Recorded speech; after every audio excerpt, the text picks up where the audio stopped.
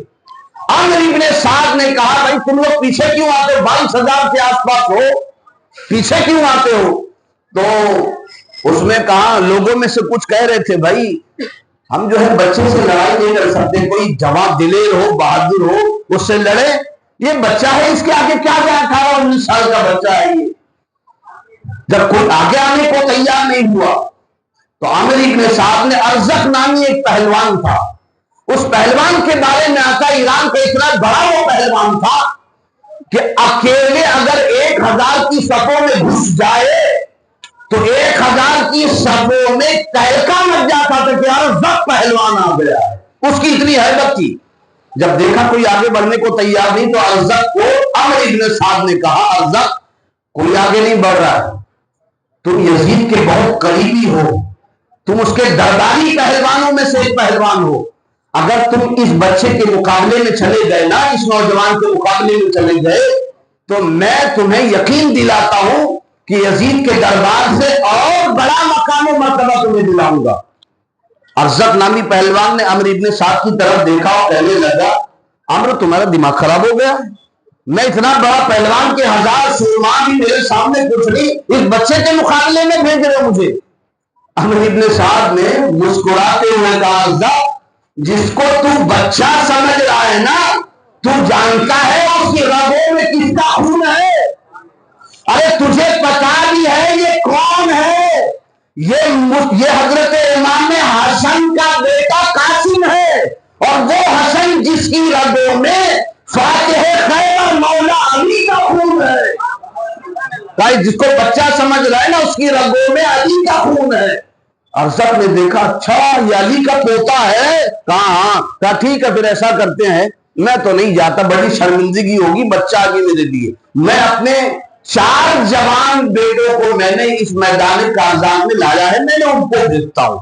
کہا ٹھیک ہے تیری مرضی، ایک بیٹے کو بھیجا، حضرت قاسم نے اسے بھی جہنم میں بھیج دیا، دوسرے کو بھیجا، تیسرے کو، چاروں پہلوان بیٹے تھے اس کے، ان کا بھی توتی بولتا تھا، پہلوان کا بیٹا پہلوان، چاروں کو جہنم پہنچا دیا۔ جب ارزق نے دیکھا کہ میرے چاروں بیٹے ایک ہی بار میں وہ تڑپ کر رہ جا رہے، تو یہ ہاتھی کی طرح چنگھاڑتا ہوا میدان کربلا میں سانڈ کی طرح، ہاتھی کی طرح، کل کا جملہ اگر دوہرا لوں تو جانور پر جانور سوار ہو کر جیسے آ رہا ہو ویسے آگے بڑھ رہا ہے۔ امام علی مقام خیمے سے دیکھ رہے کہ ارزق نامی پہلوان، امام حسین بھی جانتے تھے ارزق کیا ہے، اس کا شہرہ تھا، توتی بولتی تھی اس کی پہلوانی میں۔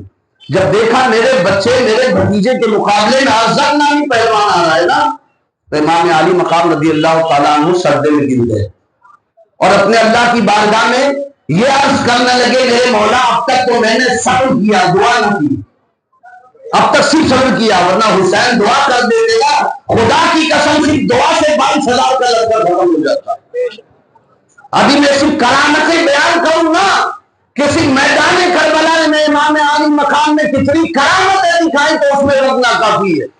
کہا مولا اب تک میں نے صرف صبر کیا ہے، دعا نہیں کی، اب تجھ سے دعا کرتا ہوں، ارزق میرے لال، میرے بھتیجے کے مقابلے میں آیا ہے جس کی طاقت 1,000 پہلوانوں کے برابر ہے، مولا تو لاج رکھنا، علی کے گھر کی لاج رکھ لینا، 3 دن سے میرا بھتیجا بھوکا بھی ہے، پیاسا بھی ہے، لیکن خون علی پر مجھے بھروسہ ہے کہ اس کی رگوں میں میرے باپ علی کا خون ہے۔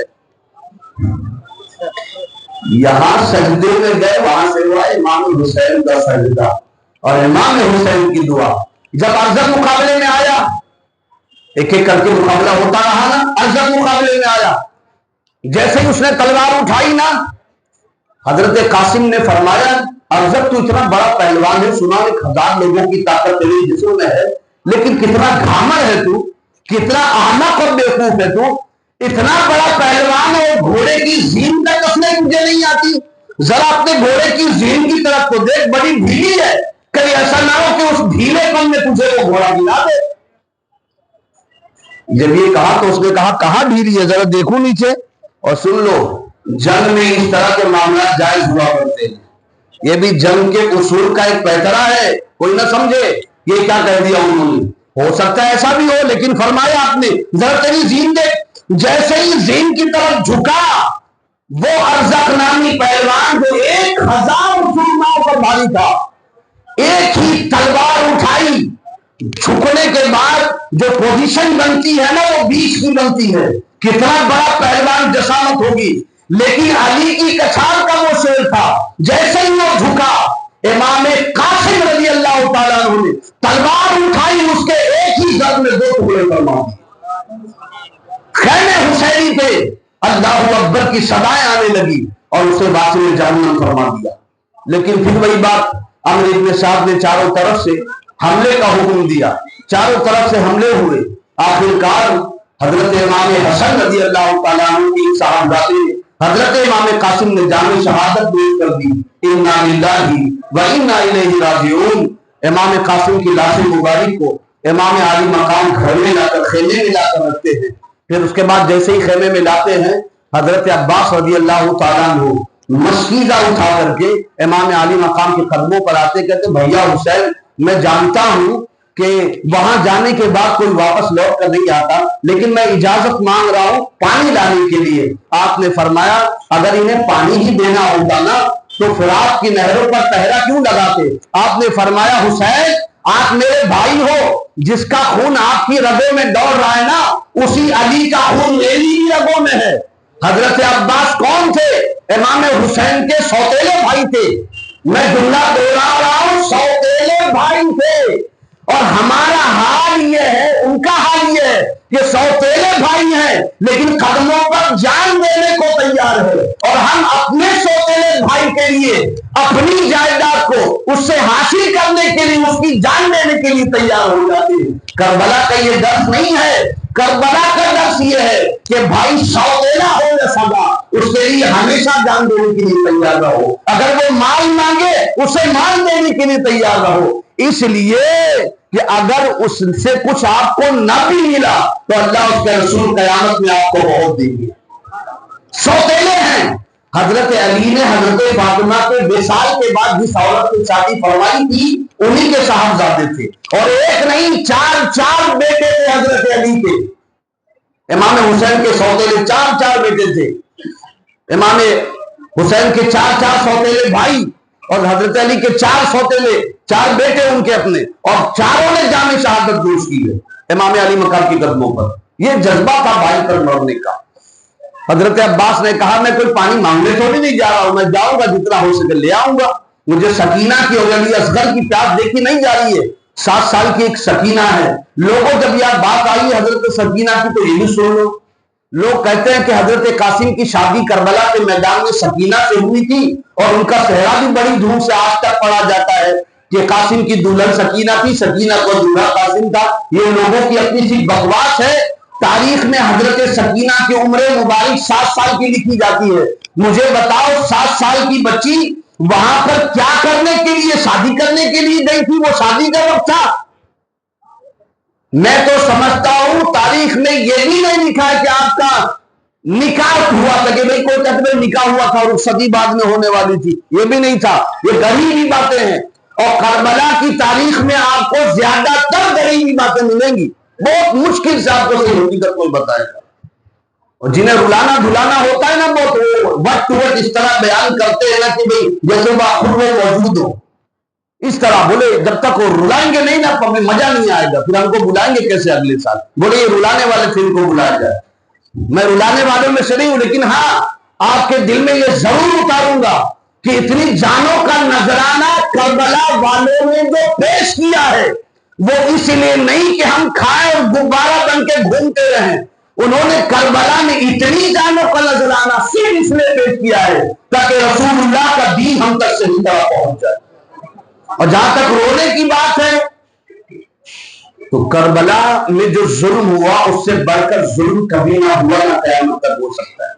آنسو خود بخود آتے ہیں، بے اختیار نکلتے ہیں، انہیں نکالا نہیں جاتا، انہیں بھاڑے کے لوگوں کو بلایا نہیں جاتا کہ لوگوں کو رلاؤ، جی صاحب حضرت عباس رضی اللہ تعالیٰ عنہ، ہاں تو سکینہ کی بات چل رہی تھی، 7 سال کی عمر مبارک، کہا کہ مجھے سکینہ کی پیاس نہیں دیکھی جاتی، علی اصغر کی پیاس نہیں دیکھی جاتی، 6 مہینے کا بچہ کیوں تھا، ماں کے تھنوں سے دودھ بھی سوکھ چکا ہے، اب یہ پانی کا ایک آسرا ہے، مشکیزہ مجھے اجازت دے میں پانی لے کر آؤں۔ آپ نے اجازت عطا فرمائی، حضرت عباس رضی اللہ تعالیٰ عنہ مشکیزہ خالی لے کر کے نہر فرات کے پاس پہنچتے، ظالموں کو گاجر مولی کی طرح کاٹتے ہوئے جناب عباس علم بردار نے مشکیزہ نہر فرات میں ڈالا، نہر فرات میں جب ڈالا اور مشکیزہ بھر گیا تو ہاتھ میں چلو بھی اٹھایا۔ سوانح کربلا میں یہ واقعہ موجود ہے اور بڑی معتبر کتاب ہے، وہ بھی کہیں سے دلیل لکھ رہے، تو اس میں یہ لکھا ہے کہ چلو اٹھایا عباس نے، جب مشکیزہ بھر گیا آپ نے سوچا کہ مشکیزہ تو بھر ہی گیا ہے، پانی خیمے حسینی میں پہنچاؤں گا، وہ لوگ پی لیں گے، کم از کم یہ میں اگر پیتا ہوں تو وہ پانی ایک آدمی کا جو تھا وہ تو بچ جائے گا، اس میں سے میرا حصہ بھی میں اپنا ہی پی لوں گا۔ لیکن جیسے ہی چلو اٹھایا تو سکینہ کی پیاس یاد آ گئی، جیسے ہی چلو اٹھایا تو علی اصغر کی پیاس یاد آ گئی، اور ساتھ ہی ساتھ اپنے نانا جان رسول اللہ کی حدیث یاد آ گئی کہ لوگوں جب تک چھوٹے کھا پی نہ لے، جب تک چھوٹے بچے کھا پی نہ لیں تم کھانا پینا نہیں، فوراً چلوں میں اٹھایا ہوا پانی نیچے گرا دیا اور ایڑ لگاتے ہوئے گھوڑے کو خیمے حسینی کی طرف بڑھنے لگے، چاروں طرف سے حملے ہونے لگے۔ ذہن حاضر ہے آپ کے؟ چلیے صاحب، چاروں طرف سے حملے ہونے لگے۔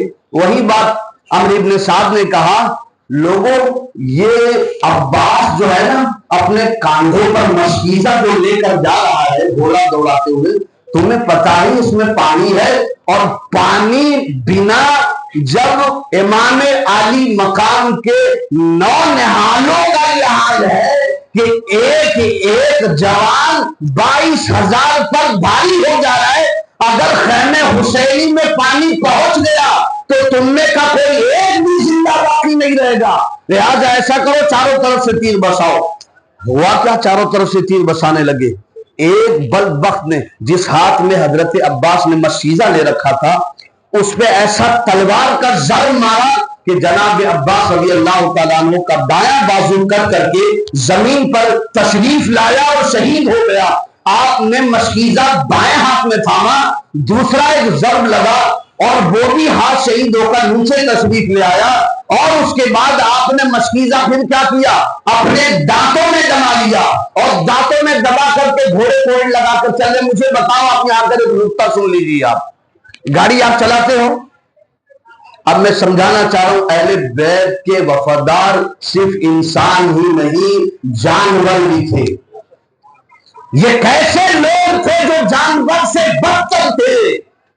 آپ گاڑی چلاتے ہو نا، 4 ویلر، اللہ کرے آپ کی خود کی 4 ویلر ہو جائے، جی کتنی زبردست، سبحان اللہ، ماشاءاللہ، اللہ کرے آخرت میں بھی آپ کے لیے بہترین سواری کا انتظام ہو جائے۔ آئی بات سمجھ میں؟ دعا بھی لے کے چلے جاؤ۔ 4 ویلر چلانے والے مجھے بتاؤ، آپ گاڑی آپ چلا رہے ہو، میری طرف دیکھو، گاڑی آپ چلا رہے ہو، اسٹیئرنگ ہاتھ میں ہے، میدان کربلا میں بھی حضرت عباس کے نقشے کو بھی ذہن میں رکھیں، اور یہ جو میں آپ کو ریئلائز کرانا چاہ رہا ہوں، وہ جہاں تک پہنچانا چاہ رہا ہوں وہاں تک دیکھتا ہوں کتنے لوگ پہنچتے ہیں۔ ہر جملے پر بہت سارے نکات یاد آ رہے لیکن وقت ناکافی ہے۔ گاڑی چلا رہے ہو آپ، اسٹیئرنگ آپ کے ہاتھ میں ہے، بولو ہے نا، چلو ٹھیک ہے، آپ چلا رہے ہو، خدا نہ خواستہ، 100 بار خدا نہ خواستہ اسٹیئرنگ نکل کر کے گر جائے، ٹوٹ جائے، باہر ہو جائے، ہٹ جائے، گاڑی کو موڑو گے کیسے؟ گاڑی کو زبان سے تو نہیں کہو گے نا، گاڑی دائیں چل، اے میری کار بائیں چل، اے میری کار سیدھے چل، اے میری کار ریورس آ جا، کہو گے آپ؟ بھئی کہو گے تو کہتے رہو، ایکسیڈنٹ 2 منٹ میں ہو جائے گا، اللہ ہم کو حادثے سے بچائے۔ میں سمجھانے کے لیے عرض کر رہا ہوں، اسٹیئرنگ نکل گئی، کام ختم۔ اسٹیئرنگ اصل ہوتی ہے دائیں بائیں آگے پیچھے موڑنے کے لیے، ایسے ہی گھوڑے کی جو زین ہوتی ہے نا، گھوڑے کی زین، وہ اصل میں گاڑی کی جس طرح اسٹیئرنگ ہوگی نا دائیں بائیں کے لیے، وہ گاڑی کی اسٹیئرنگ کا کام کرتی جس طرح وہ گھمانے والا ہو اس کا، ایسے ہی زین ہوا کرتی ہے گھوڑے کے لیے، وہ اسٹیئرنگ کا کام کرتی ہے۔ ایسے ماریں گے تو دائیں گھومے گا، ذہن پکڑ کیسے ماریں گے؟ تو مجھے بتاؤ جناب عباس رضی اللہ تعالیٰ عنہ کے جب ہاتھ ہی شہید ہو گئے تھے تو آپ نے زین جو گھوڑے کی تھی وہ کس سے پکڑی؟ جی دانت سے پکڑی نا بھئی، ہاتھ تو ہے نہیں، شہید ہو چکے تھے دونوں ہاتھ ہوتے تو دائیں بائیں کرتے نا، دانت سے کس طرح کریں گے آپ؟ بہت نہیں کر پائیں گے، بڑا مشکل پڑ جائے گا۔ میدان کربلا میں جہاں جنگ شروع تھی، جہاں نہر فرات تھا، تھوڑا دور تھا، جب ہاتھ آپ کا شہید ہو کر گرا وہ کافی دور تھا، گھوڑا چاہتا اس کو تو دائیں بائیں کا حکم دیا نہیں جا رہا تھا، ہاتھ شہید ہو چکے تھے، ادھر بھی جا سکتا تھا ادھر بھی جا سکتا تھا، اسٹیئرنگ نکل جائے گاڑی ادھر بھی جا سکتی تھی ادھر بھی جا سکتی تھی، گاڑی سیدھے تو نہیں جاتی نا کہیں ٹکرا جاتی۔ واہ رے امام عالی مقام کے خیمے کے گھوڑے، دونوں ہاتھ نہیں ہے جناب عباس کے، اسٹیئرنگ والا معاملہ ہی ختم، دائیں جانا ہے کہ بائیں جانا ہے۔ اس کو کیسے پتا تھا کہ حسینی خیمہ کدھر ہے اور یزیدی خیمہ کدھر ہے؟ وہ تو کہیں بھی مڑ جاتا، سیدھے چل دیتا، ہر بڑا ہاتھ میں گھوڑا تو گھوڑا ہے، مڑ جاتا، لیکن اس کو بھی پتا ہے کہ پیچھے جو ہے نا وہ غداروں کا خیمہ ہے اور آگے جو ہے وہ فدائیوں کا خیمہ ہے، مجھے یہاں رک کر کے غداروں میں نہیں وہاں پہنچ کر کے وفاداروں میں نام لکھانا ہے۔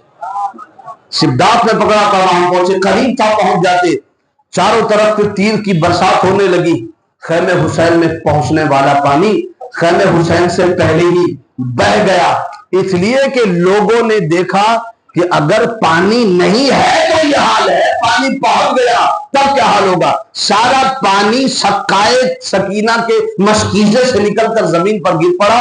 جناب عباس نے پکارا، بھیا میری خبر لیجئے۔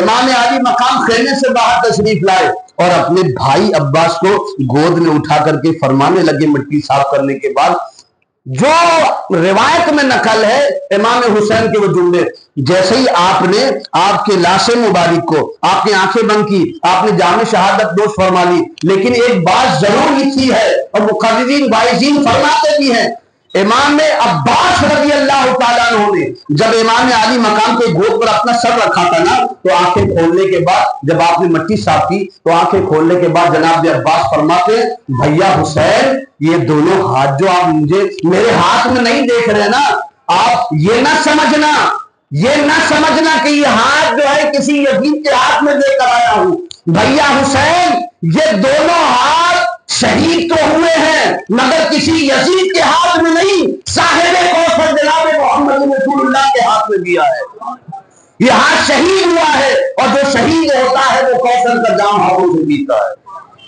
یہ ہاتھ یزید کے ہاتھ میں نہیں آپ ہی کے ہاتھ میں ہے۔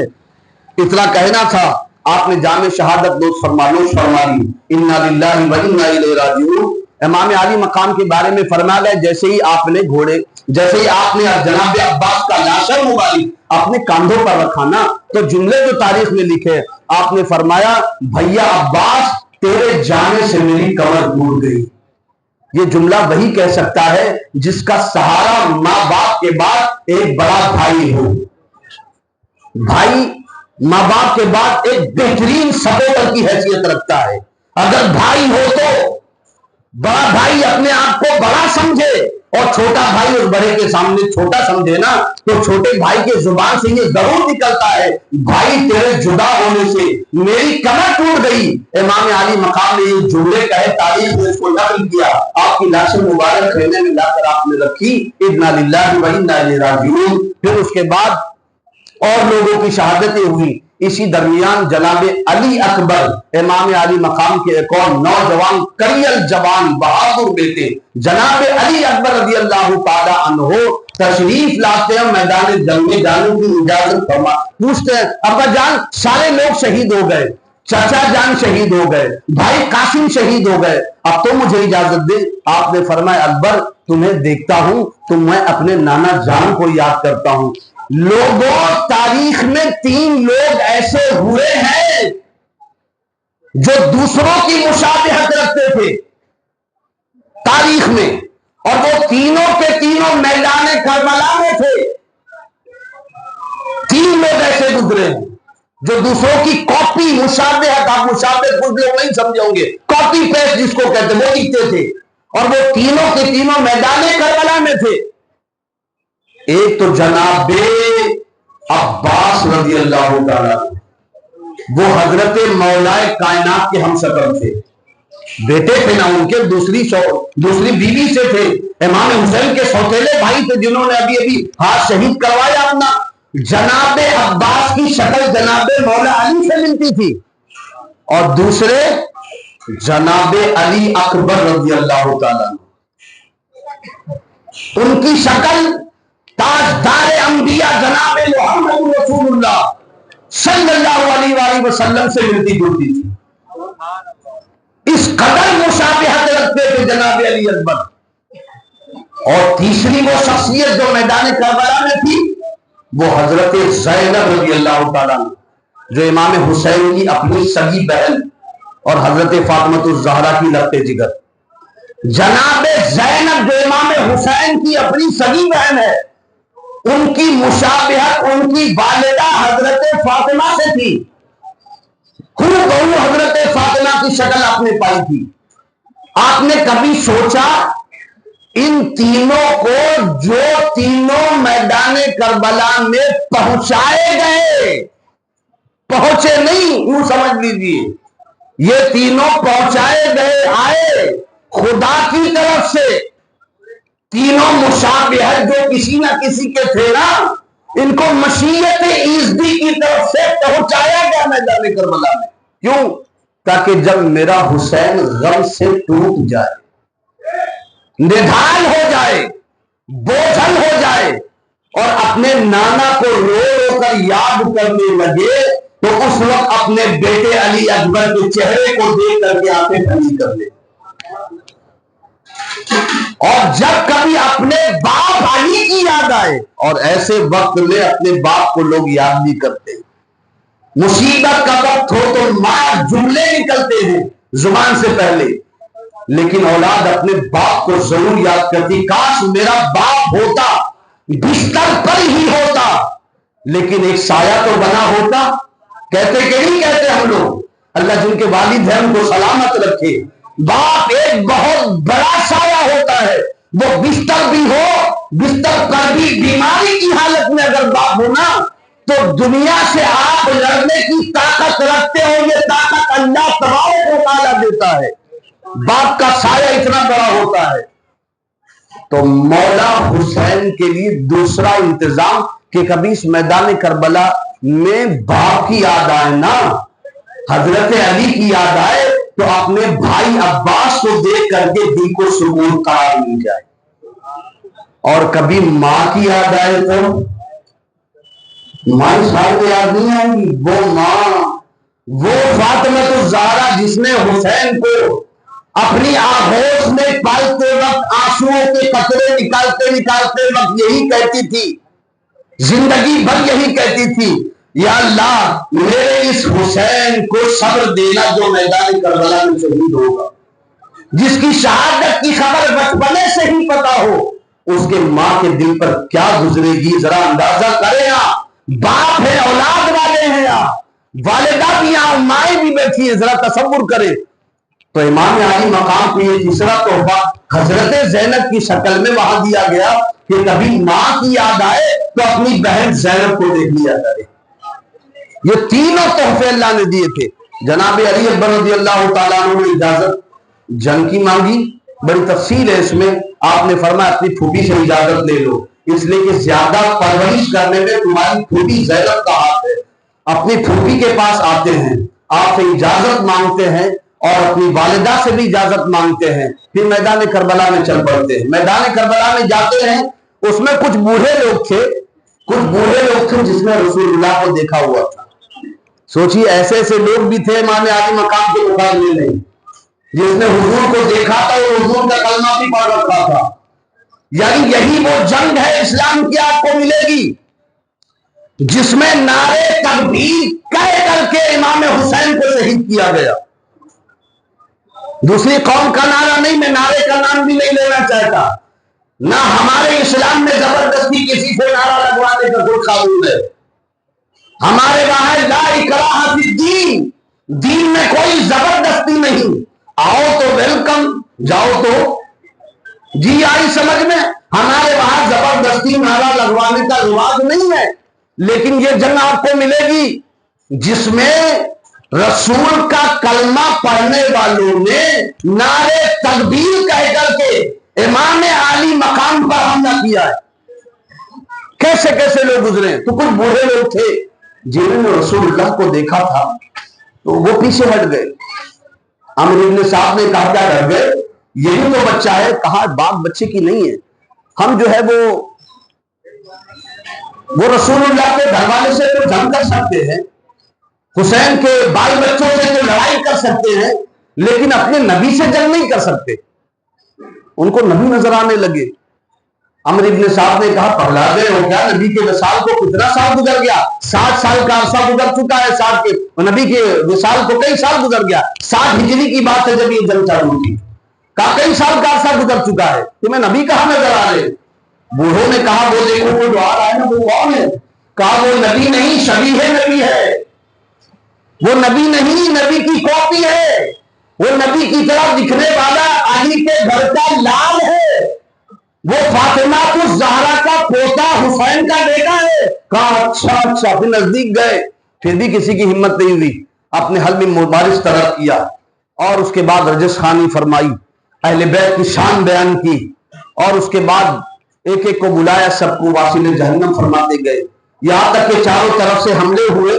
حملے ہونے کے بعد ایک نیزہ امام علی اکبر رضی اللہ تعالیٰ عنہ کے کلیجے میں ایسا آ کے لگا جس کی طاقت اتنی شدید تھی کہ آپ کے سینے میں نیزہ اس طرح پیوست ہو گیا کہ آپ گھوڑے سے فرش زمین پر تشریف لائے اور اپنے والد حسین کو آواز دے کر فرمایا یا ابتاہ العطش ادرکنی یا حسین، ابا جان میرے حسین میری خبر لیجیے۔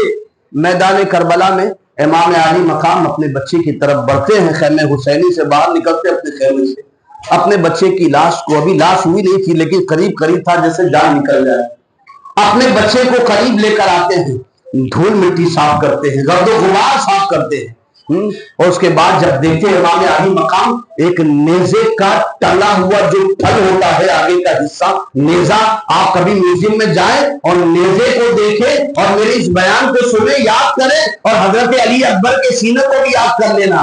جب 1400 سال بعد کے نیزے کا یہ حال ہے، اس وقت کا نیزہ کیسا رہا ہوگا جو جناب علی اکبر کے سینے میں پیوست ہو گیا تھا۔ آپ نے دیکھا امام علی مقام میں کہ علی اکبر کے سینے میں نیزے کی اگلی کڑی گھس چکی ہے۔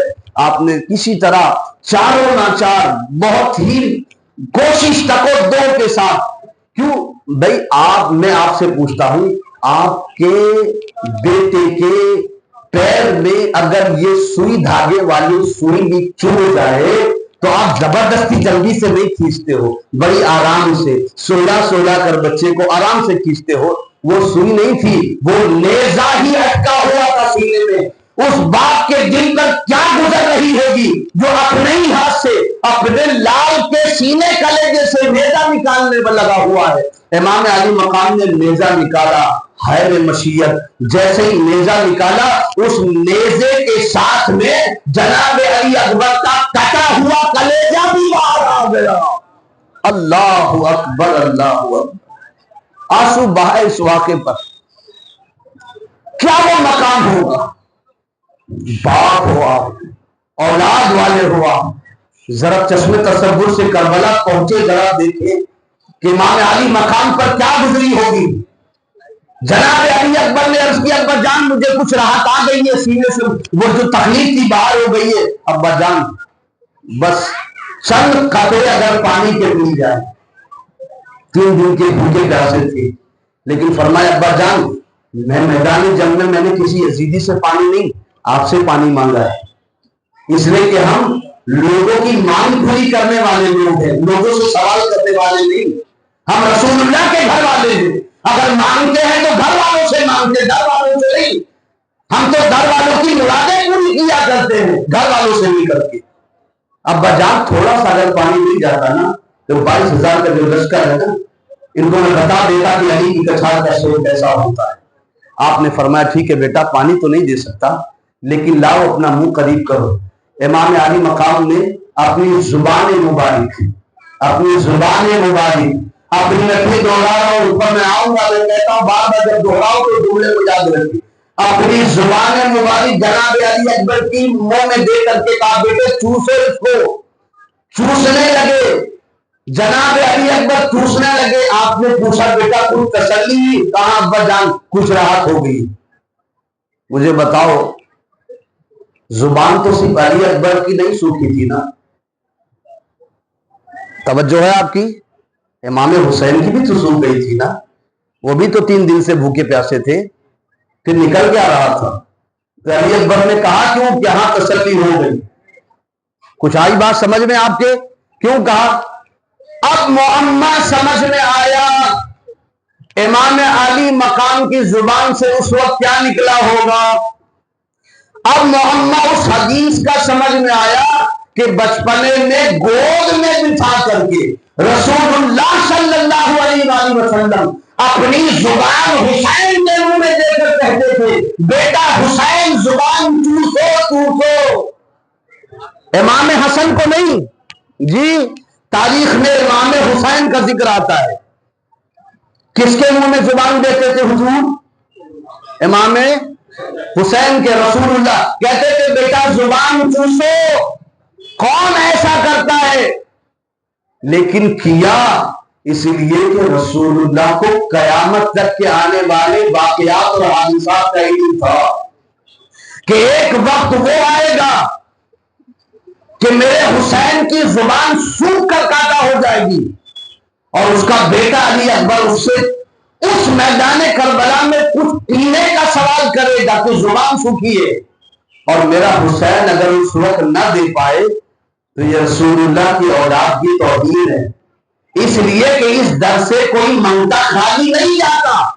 گھر والے ہو یا در والے ہو ملتا ضرور ہے, بلکہ کبھی کبھی ایسا ہوا ہے کہ گھر والے بھوکے رہ گئے اور در والے کو پیٹ بھر کے ملا ہے. اور آج بھی اصلی سید زادوں کی جمعہ کو پیدا ہونے والے نہیں, مجمع کے بنائے ہوئے سید زادے نہیں, بلکہ آج بھی اصلی سید زادوں کی رسول اللہ کے گھر والوں کی پہچان یہ ہے کہ وہ خود بھوکے رہ جاتے ہیں, دوسروں کو کھلا پلا دیتے ہیں, خود بھرتے نہیں ہیں. نکل لو, بھرتے نہیں ہیں بلکہ آتا بھی ہے تو غریبوں میں تقسیم کر دیا کرتے.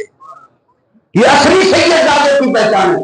تو رسول اللہ کو خبر تھی اس بات کی کہ ایک وقت وہ آئے گا کہ علی اکبر حسین سے کچھ مانگے گا, کہیں ایسا نہ ہو کہ حسین کہہ دے کہ علی اکبر میری بھی تو زبان سوکھی ہوئی ہے نا. رسول اللہ نے زبان چسا کر کے گویا کہ نہر کوثر کا کنیکشن جاری فرما دیا. زبان دے کر کے حسین کے منہ میں اپنی زبان دے کر کے نہر کوثر کا کنیکشن جاری فرما دیا, اور وہ کنیکشن امام حسین کی زبان سے جناب علی اکبر تک پہنچا. میدان کربلا میں پھر واپس گئے حضرت علی اکبر, چاروں طرف سے حملے ہوئے اور اس کے بعد آپ نے جام شہادت نوش فرما لی, بڑی بے دردی کے ساتھ مظلومانہ شہادت. انا للہ و انا الیہ راجعون.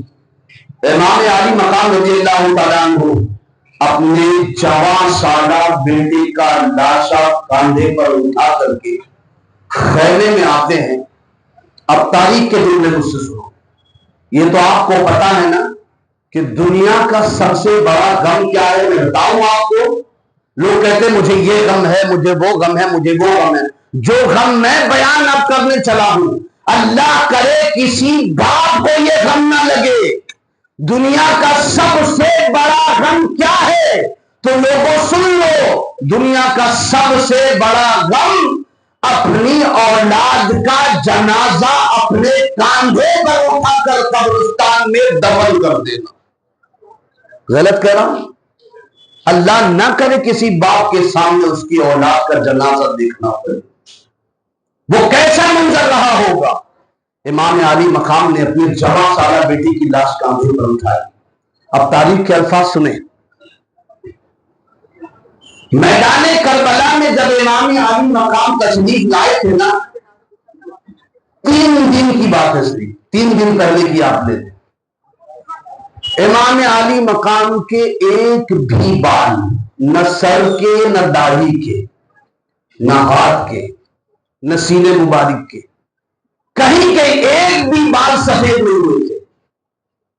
اس 50 کراس کر گئی 52 یا 55 سال کی عمر مبارک میں بھی ایک بھی بال آپ کے سفید نہیں تھے، 3 دن پہلے کی بات ہے۔ لیکن تاریخ میں بیان کیا گیا ہے ان 3 دنوں میں امام عالی مقام کو شدت غم اتنا تھا کہ جب بیٹے کی لاش لینے کے لیے بیٹھے، کچھ ہی منٹ لگا ہوگا لینے کے لیے بیٹھے، تو ایک بھی بال سفید نہیں تھا، لیکن جب بیٹے کی لاش اٹھا کر خیمے میں لا کے رکھتے ہیں، تاریخ دا بیان کرتے ہیں کہ اس وقت امام حسین کا ایک بھی بال کالا نہیں تھا، سارے بال غم کی وجہ سے سفید ہو گئے تھے۔ یہ آپ کو پتا بھی ہے، آپ اچھی طرح جانتے بھی ہیں، 2 بجے ہوتی ہے بال سفید ہونے کی، یا تو کسی کو نزلہ ہو جائے، نزلہ اتر جائے سر میں داڑھی میں یا بالوں میں، تو جلدی جوانی میں ہی سفید ہو جائے گا، یا تو شدت غم اگر کسی کو ہے نا تو اس کے مہینے 2 مہینے 10 مہینے۔ میں اپنے گھر کی بھی تھوڑی بات اس لیے کرنا چاہتا ہوں کہ میں نے خود دیکھا ہے، تو میں نے میدان کربلا کو سو گیا کہ میرے والد صاحب کا پردہ فرمایا آپ نے 2010 میں، اس وقت ہم نے دیکھا تھا میری والدہ کے ایک بھی بال سفید نہیں تھے۔ مشکل سے 40واں والد صاحب کا ہم نے جب کیا تو میں نے دیکھا سر کے تقریباً پاؤں حصے سے زیادہ بال میری والدہ کے سفید ہو چکے ان 40 دنوں میں، شدت غم کی وجہ سے۔ تو وہ دعا یہاں بھی کر دیتا ہوں، اللہ کسی کی اولاد کو اس کے سامنے نہ اٹھائے اور نہ کسی بہن کے شوہر کو اس کا سہاگ کھول دے، اللہ سب کے سہاگ کو سلامت رکھے۔ جناب علی اکبر رضی اللہ تعالی عنہ کا لاش مبارک آپ لا کے رکھتے ہیں، انا للہ و انا الیہ راجعون۔ کیا ہو گیا؟ 5 منٹ اور دے دیں، وقت ہو گیا، تھوڑا سا کر لیں، میں 5 منٹ میں بھی بات ختم کر دوں گا۔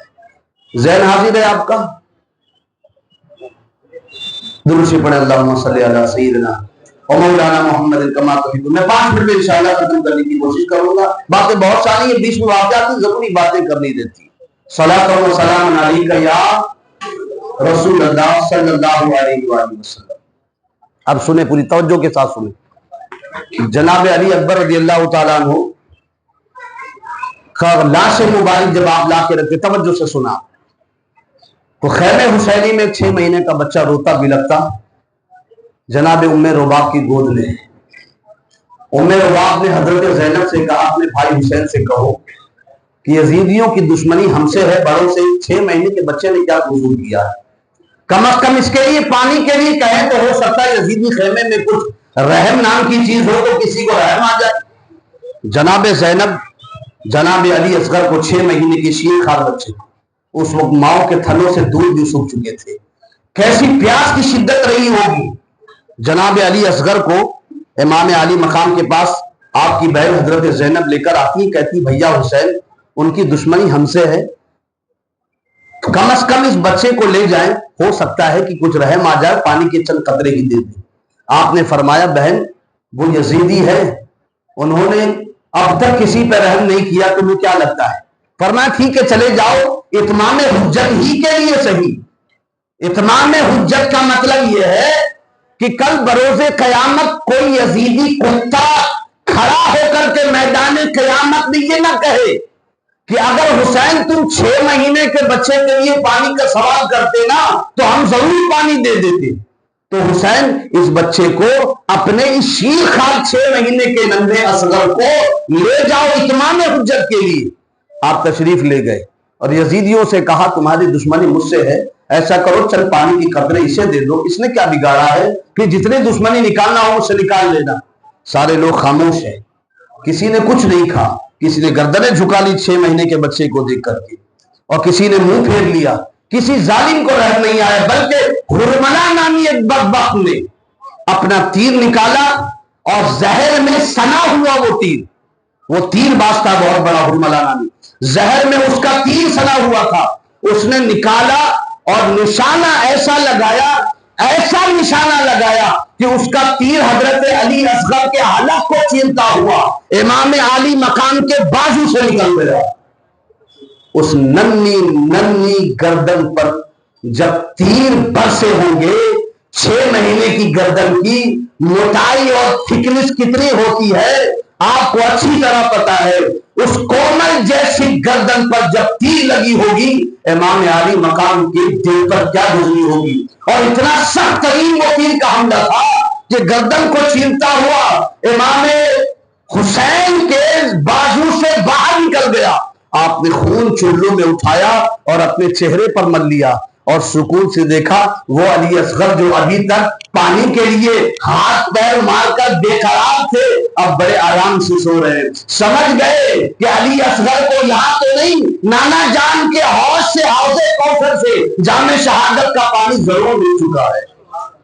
تشریف لائے اور گود میں خون آلودہ علی اصغر کو حضرت ام رباب کے ہاتھ میں، والدہ کے ہاتھ میں دے کر فرماتے ہیں رباب لو اللہ نے 6 مہینے کے ننھی علی اصغر کی بھی قربانی قبول فرما لی. اللہ نے 6 مہینے کی بھی ہماری بچے کی قربانی قبول فرما لی. خیموں میں ایک آہو بکا، ایک آواز اٹھی ہے، اتنے میں بے ہوش ہو رہے بار بار حضرت امام زین العابدین رضی اللہ تعالی عنہ. وہ کھڑے ہوتے ہیں، بے ہوش ہو جاتے ہیں، شدت بخار کی وجہ سے کھڑے ہو جاتے ہیں. آپ اجازت مانگتے، آپ نے فرمایا بیٹے تم ہی تو میرے گھر کے چشم و چراغ ہو، سیدوں کی نسل تم ہی سے چلے گی، اگر تم ہی چل گئے تو ہماری نسل کیسے چلے گی. بیٹے کو تسلی دی اور میدان کربلا میں خود چلے گئے. امام علی مقام نے روتا بلکتا بچوں کو، گھر کی عورتوں کو، سب کو سہارا دیا، سب کو صبر کی تلقین کی. امام زین العابدین سے فرمایا میرے باپ پردے کے ساتھ سارا قافلہ مدینہ تم ہی پہنچاؤ گے اپنی ذمہ داری پر. پھر باہر نکلے امام علی مقام، یہاں تک کہ لڑتے رہے اور آپ کا ایک وقت وہ آیا کہ آپ گھوڑے کی زین سے فرش زمین پر تشریف لے آئے. لوگوں میں بار بار یہ تشریف لانے کا لفظ اس لیے بول رہا ہوں کہ لوگ جوش خطابت میں کہتے امام گھوڑے سے گر گئے. میں کہتا ہوں اہل بیت کی شان گرنا نہیں ہے، یہ جملہ سنبھل کر بولا کرو. ارے اہل بیت تو وہ ہیں جو گرتے ہوئے کو سہارا دیتے ہیں. گرا ہوا مت کہو کہ گر رہے، یہ کہو تشریف لے آئے. جملے میں بھی بہت ادب باقی رکھو. امام علی مقام زمین پر تشریف لائے، یہاں تک کہ بدبخت نے آپ کے سینے پہ سوار ہو کر کے آپ کی گردن شہید کر دی. انا للہ و انا الیہ راجعون. بڑی بے دردی کے ساتھ آپ نے جام شہادت دوش فرما لی. شہادت کا ایک مختصر سا بیان تھا جو آپ نے سن لیا. انشاءاللہ اس کے بعد، اس شہادت کے بعد کیا کیا واقعات ہوئے اور میدان کربلا کی کوئی تھوڑی جو باتیں رہ گئی جو جلدی میں نے نہیں کہی وقت کی کمی کی وجہ سے، انشاءاللہ تعالی میں کیا کروں گا وہ پیر کے دن کیا کروں گا، پورا کروں گا انشاءاللہ.